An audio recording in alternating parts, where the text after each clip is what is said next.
열왕기하 6장 24절에서 7장 2절까지 말씀 한 절씩 교독합니다. 이후에 아람 왕 베나닷이 그의 온 군대를 모아 올라와서 사마리아를 에워싸니 아람 사람이 사마리아를 에워싸므로 성중이 크게 휘어서 나비 머리 하나에는 80세겔이요 비둘기통 4분의 1값에 은 5세겔가 아니. 이스라엘 왕이 성위로 지나갈 때에 한 여인이 외쳐 이르되 나의 주 왕이여 도우소서. 왕이 이르되 여호와께서 너를 돕지 아니하시면 내가 무엇으로 너를 도우랴. 타작마당으로 말미암아 하겠느냐 소술술로 말미암아 하겠느냐 하니라.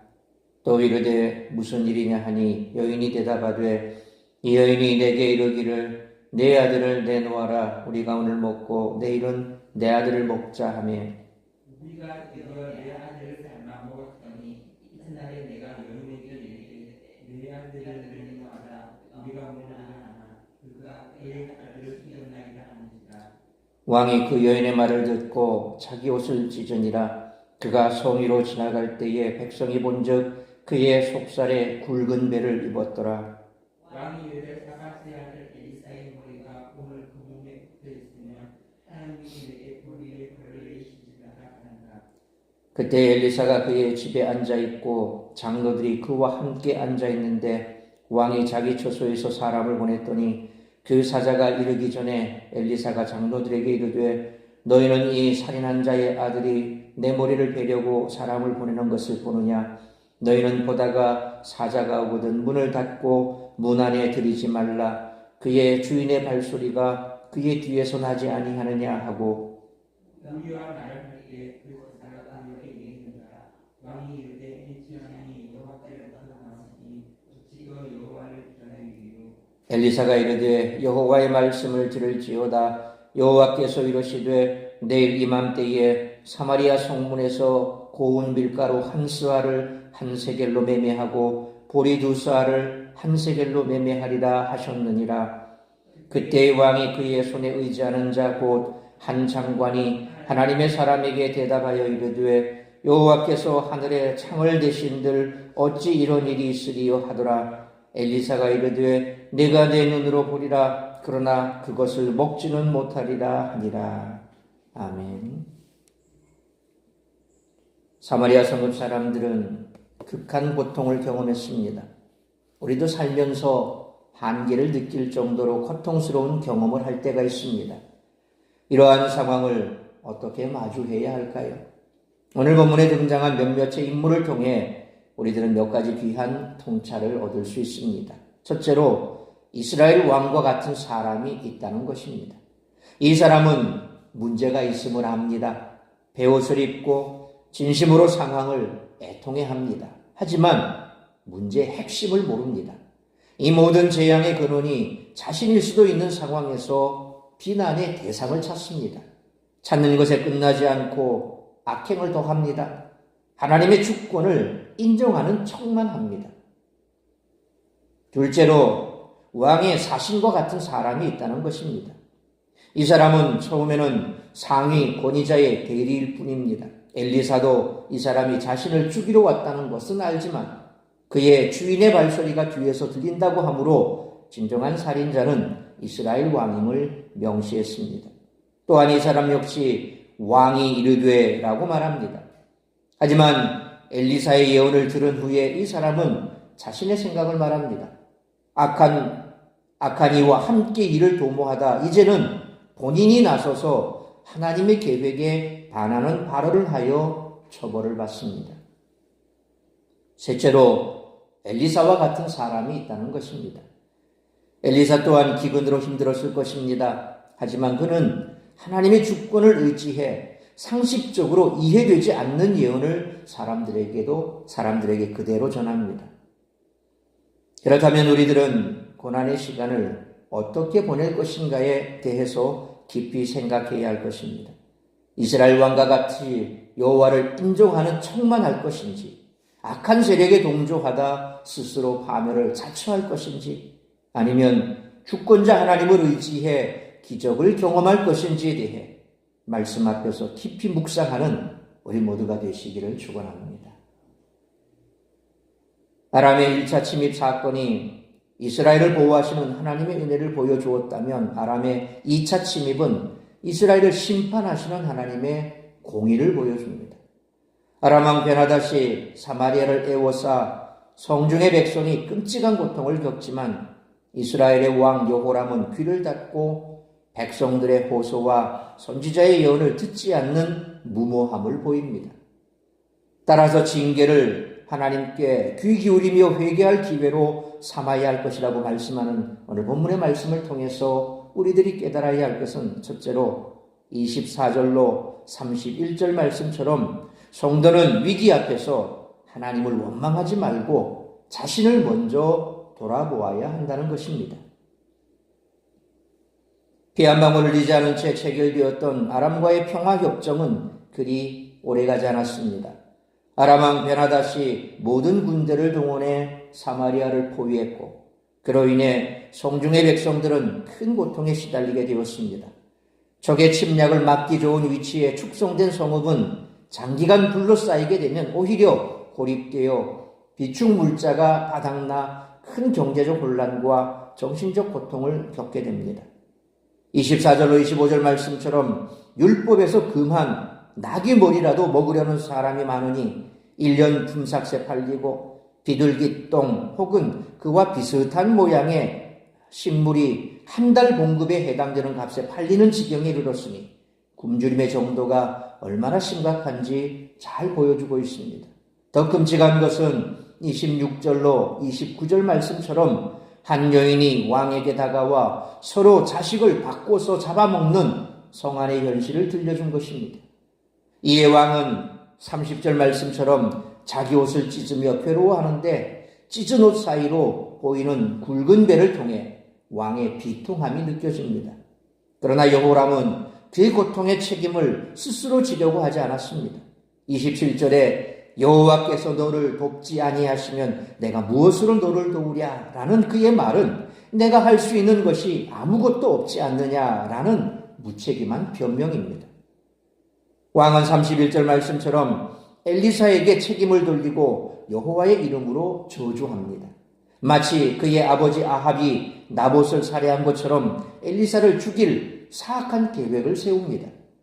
끔찍한 형벌이 여호와로부터 임할 때 왕은 마음을 찢고 돌아서야 했습니다. 우리는 극한 고통을 오히려 회개할 기회로 삼아야 할 줄 믿습니다.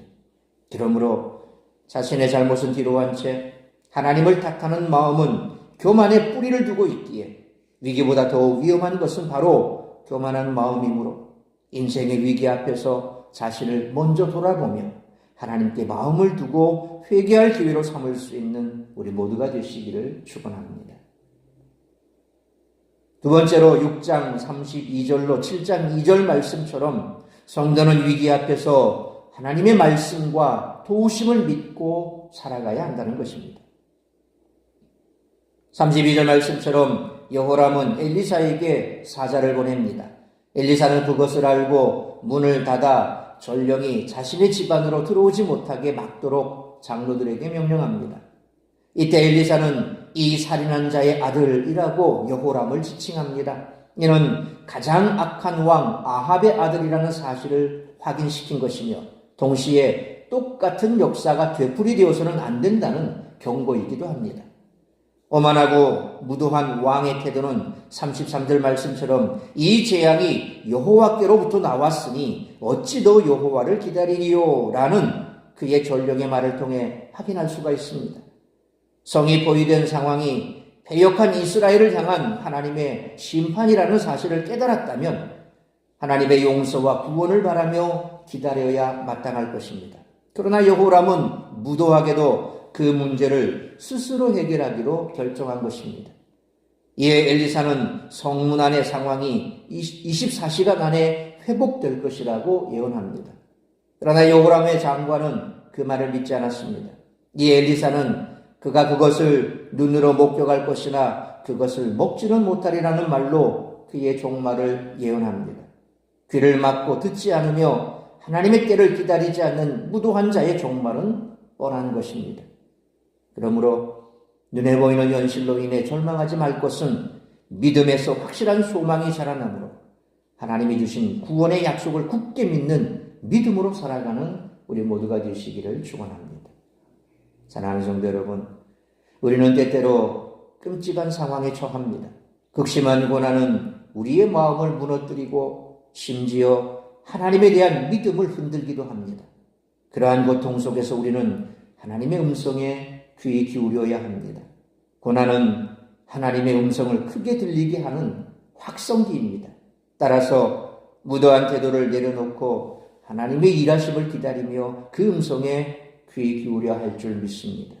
그러므로 자신의 잘못을 뒤로한 채 하나님을 탓하는 마음은 교만의 뿌리를 두고 있기에 위기보다 더 위험한 것은 바로 교만한 마음이므로 인생의 위기 앞에서 자신을 먼저 돌아보며 하나님께 마음을 두고 회개할 기회로 삼을 수 있어야 할 뿐만 아니라 눈에 보이는 현실로 인해 절망하지 말 것은 믿음에서 확실한 소망이 자라나므로 하나님이 주신 구원의 약속을 굳게 믿는 믿음으로 살아가는 우리 모두가 되시기를 주님의 이름으로 축원합니다. 기도하겠습니다. 걸어가신 아버지 하나님, 은혜와 사랑을 감사합니다. 오늘도 이 새벽을 깨워 말씀으로 예배로 하루를 시작하게 하시니 감사합니다. 오늘 우리에게 주신 말씀 우리가 가슴에 새기며 위기에 처했을 때 우리가 어떠한 모습을 보였고 또 지금 내가 위기 가운데 있다면 어떤 모습으로 있는지 돌아보는 시간 되게 하여 주옵소서. 절망과 위기 앞에서 우리가 가장 대처할 방법은 바로 하나님께서 나에게 지금 뭐라고 말씀하시는지, 내가 지금 어떻게 이 위기를 대처하고 있는지를 돌아보는 것입니다. 마땅히 회개할 것이 있다면 이와 같은 어려움 속에서 돌이킬 기회로 삼고 하나님 앞에 우리의 죄를 낱낱이 고하고 회개하는 것입니다. 하나님을 원망할 것이 아니라 내가 처한 처지와 상황에 대하여 불평불만할 것이 아니라 회개할 것이 있는지 없는지 우리 자신을 먼저 돌아볼 수 있는 지혜를 허락하여 주옵소서. 그리함으로 주님 앞에 우리가 마땅히 회개할 것이 있어 돌이켜야 한다면 돌이켜 회개하고 다시금 믿음 안에서 우리의 삶을 굳건히 세워야 할 것입니다. 하나님께서 이와 같은 절체절명의 위기 속에서도 분명 우리를 붙들어 주시고 구원할 줄 믿습니다. 믿음 안에서 소망을 발견하고 또 그 소망 안에서 하나님의 살아계심을 우리가 다시 한번 믿고 나아갈 때에 분명 이 모든 절망의 순간 우리에게 있어 우리를 힘들게 하는 이 모든 위기가 다시금 우리의 삶을 새롭게 하는 기회가 될 줄로 믿습니다. 그래서 위기 속에서 기회를 얻고 그 기회를 통하여 소망의 닻을 내리고 다시 한번 믿음으로 굳게 서서 하나님의 말씀 붙들고 달려가는 우리 모든 성도들의 삶이 될 수 있도록 크신 은총 베풀어 주옵소서. 오늘도 거룩한 주일, 복된 주일 말씀으로 예배로 하루를 시작하게 하시니 감사합니다. 우리 사랑하는 성도들 어디에 있든지 무엇을 하든지 세상 속에 머물며 우리를 시험하는 자리에 들지 않게 하시고 모두가 다 주님 앞에 나와 예배의 자리에 설 수 있도록 인도하여 주옵시되 특별히 육신의 질병으로 나올 수 없는 자들 하나님 긍휼히 여기시고 불쌍히 여겨주시고 하루속히 나음을 입어 강건함을 덧입어 주님 앞에 나와 예배할 수 있도록 그 신뢰를 베풀어 주옵시고 여러 가지 시험, 근심, 걱정에 염려에 쌓여있는 자들 그로 말미암아 좌절하고 낭망할 것이 아니라 주님 앞에 나와 예배하며 말씀으로 새 힘을 얻고 뿐만 아니라 우리 자신을 다시 한번 구원의 하나님께 소망을 두고 달려가는 그런 삶을 살아가기로 결단할 수 있도록 예배의 자리에 서게 하여 주옵소서. 오늘도 이 예배를 시작으로 드려지는 모든 예배 위에 우리 하나님께서 은혜를 더하여 주옵시고 또한 이 예배가 하나님 받으시기에 합당한 예배가 될 수 있도록 우리의 마음과 생각을 주장하시며 오늘도 오직 영광 받으신 하나님을 바라보며 기쁨으로 예배하는 예배가 될 수 있도록 은총 내려 주옵소서. 이 모든 말씀 우리 구주 예수 그리스도의 이름으로 기도하옵나이다. 아멘.